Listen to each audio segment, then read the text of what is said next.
This episode is not sponsored by honey. Welcome back to Cinema 3D. I am Justin, and I just got back from watching The Beekeeper in IMAX of all things. This film is directed by David Ayer. It stars Jason Statham as Adam Clay, Emmy Raver Lampman as Agent Verona Parker, Bobby Naderi as Agent Matt Wiley, Josh Hutcherson as Derek Danforth, Jeremy Irons as Wallace Westfield, and David Witz, Mickey Garnett. The list goes on, but those are the top 6 billed on IMDb. As of right now, IMDb has it at a 6.8 out of 10, Metacritic at a 54%, and Rotten Tomatoes at 70% on the critic, and the audience score is 94%. So you can already see that audiences are definitely picking up this film a lot better than the critics are, but it's honestly not too bad right now. There's some other films that tank really low on the critics rating on Rotten Tomatoes, even though Rotten Tomatoes is kind of garbage. But yeah, this honestly kind of shocked me. I kind of went into it expecting to have a good time seeing Jason Statham, kill a lot of people and have him pretty much play ball John Wick. And that's exactly what we got. He's always got that calm, menacing demeanor when he's in a film. And that's one of the things I love about Jason Statham's roles is that I buy him as the character he's playing, especially in this movie as Adam Clay. Of course, it is a huge ripoff of John Wick, 2024's version of John Wick starring Jason Statham. And man, does it deliver. I thought the visuals looked really good. I did like the color palette. The sound design hit hard. The guns, the punches, the kicks, the stabs, the fire, the bombs, in a sense, like everything hit so good. There's one sequence that's my favorite in the entire film, and it's towards the end. It's a fight sequence between Jason Statham and this really weird looking dude. Don't even know his character's name, but you will know exactly what I'm talking about if you see this movie. Strangest looking dude I've ever seen in my life.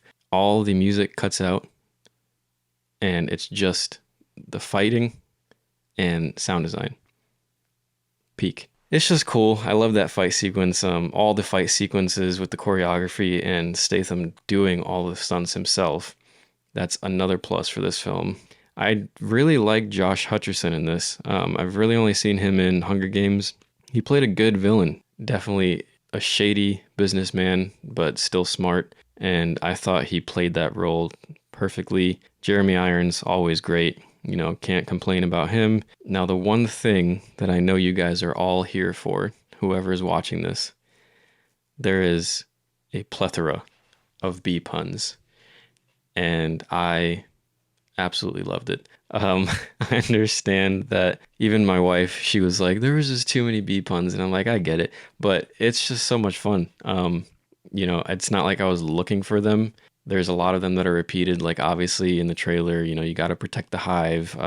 There's one that's great. It's one of the guys makes a Shakespeare reference like to be or not to be. And then Statham's like, I'll take the bee, which makes no sense. But it threw me back to Arnold's many cheesy lines over the years, and they become iconic just because they're so out there and so stupid that they're funny. This is one of those movies that in a decade from now I could come back to and I could have such a fun time watching it with friends or family. But yeah, the bee puns hit and they didn't disappoint me. This is the type of movie that I would expect them to lean into the bee puns, since the title is The Beekeeper and you have a relatively jacked man who's also basically John Wick tending to bees.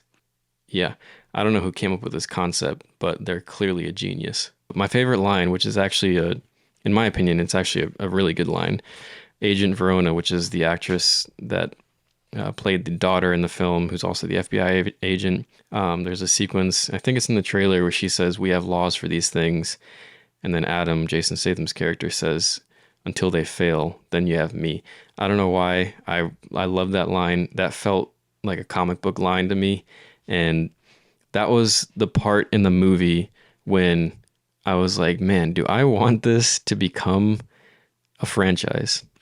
It sounds crazy, but I honestly think that The Beekeeper could become the next franchise in the same vein as John Wick, but I don't even know if that's going to happen. I would also be happy if this is just a one off. Like, the sequel to this could easily be very bad.